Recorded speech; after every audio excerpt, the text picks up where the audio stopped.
Zay ataoko raha io tiako fantatrao. Ny momba ay tsisy miafina aminao.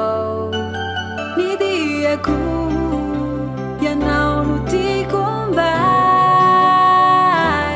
Ny aleako hatreo mifanay masinao. Matoky anao ao finao efa niaroa. Ny fiainako rehetra ampelatana aminay. Izay rehetra ataoko ankiniko aminao tompo. Ambany elatrao no mahatsara.